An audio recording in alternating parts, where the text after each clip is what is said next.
Eh bien, bonjour. Ça me fait plaisir d'être ici aujourd'hui. I would like to thank you for allowing me to make this presentation today. I can tell you that in my 45 plus years in forestry, being here today is truly a privilege and an honor. But when I look at this room, the honors go away pretty fast, and what am I going to tell you that you don't know? I look at this group and I look at the best of the best.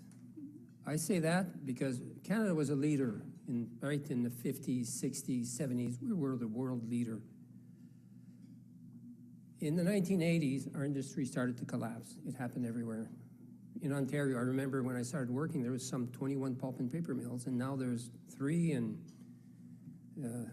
one is, it was very difficult. So the people who are here are the survivors. The past generation, the past 100 years is gone. We have to look forward. And I'm going to go to my script, but your action plan is what will take us there. So much has changed in forestry practice over my experience. But I can tell you that Canada's forests are more than trees on the horizon. They are the backbone of our communities. We see it when the people who just received the awards. They are pillars of our economy and a cornerstone of our climate future. I believe that most of you in the room today would accept this statement as fundamental and essential truth. I was pleased to read the Forest Sector Action Plan for Canada's next government, presented by your association. It offers our industry, in my opinion, a roadmap that recognizes this essential truth in 6 working points. First, the plan underscores the economic importance of the forest sector. More than 200,000 Canadians work directly in forestry, many in small towns where mills and wood product facilities are not just employers, but community anchors.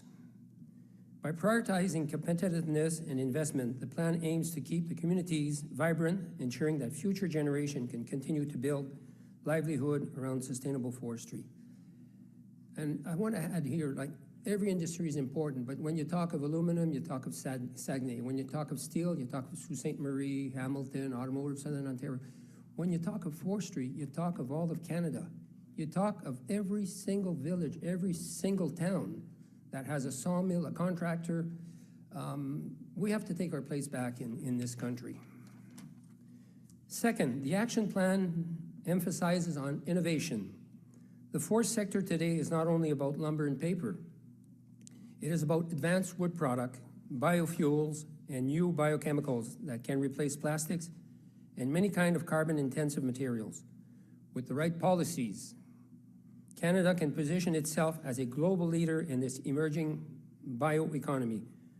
This is a vision transforming what grows in our forests into everything from mass timber to climate-friendly construction to sustainable packaging to renewable energy.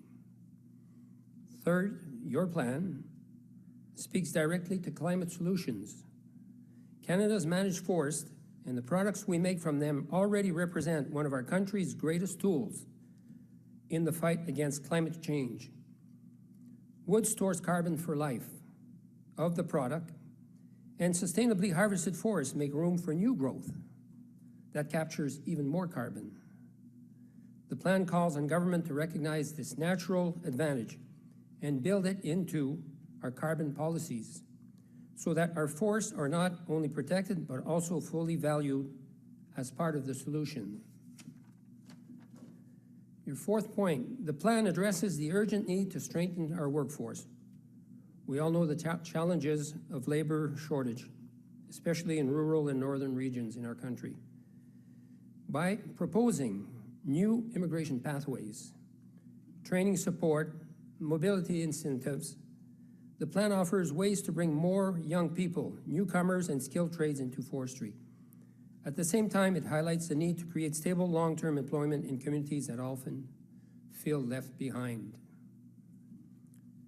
Fifth, the action plan calls for modernizing regulation. Canada's regular system must be efficient, predictable, and science-based. The aim is not to cut corners, but to ensure that companies making sustainable investment are not held back by unnecessary delays. Streamlined process will help Canada attract more investment while still upholding strong environmental standards. Finally, the plan reminds us of the need for global competitiveness. Canada's forest sector competes with producers from Scandinavia, the US, and beyond. By improving market access, strengthening our trade position, and supporting innovation, we can ensure that Canadian forestry remains a world leader, one that supplies responsibly sourced products to a world hungry for sustainable alternatives. In closing, the Forest Sector Action Plan paints a hopeful picture, a sector that supports community, advances innovation, fights climate change, all while managing our forests responsibly for future generations.